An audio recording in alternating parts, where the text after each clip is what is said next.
Welcome back to Get the Marvel. Today, we're diving into something fundamental, something that every Java program can't live without, the main method. Yup, we're talking about the gateway to your Java applications. So, buckle up, because by the end of this video, you'll be a main method master. Alright, let's start with the basics.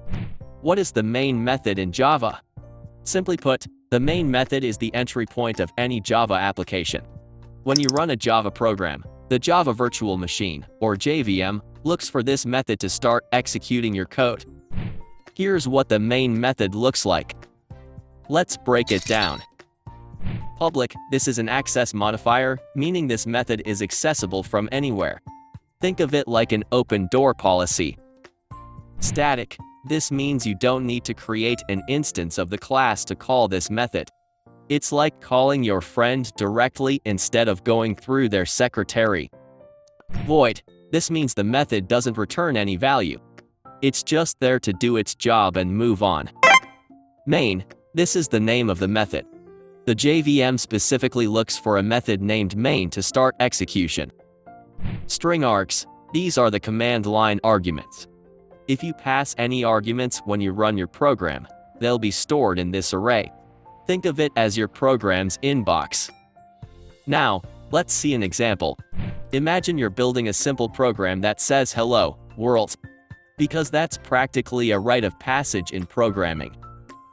When you run this program, the JVM looks for the main method, finds it, and executes the code inside it.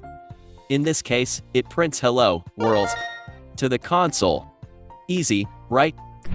Now, here's a little fun fact.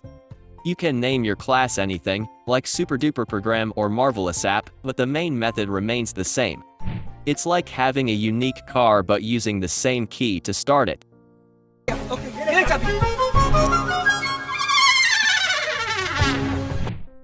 Your program is ready to go. To wrap things up, remember this: the main method is your program's starting line. No main method, no running program. So, make sure you include it in your Java applications. That's it for today. If you enjoyed this video and found it helpful, give us a thumbs up, subscribe to Get the Marvel, and hit that bell icon so you never miss an update. Have questions or video requests? Drop them in the comments below. Happy coding, everyone. See you in the next video.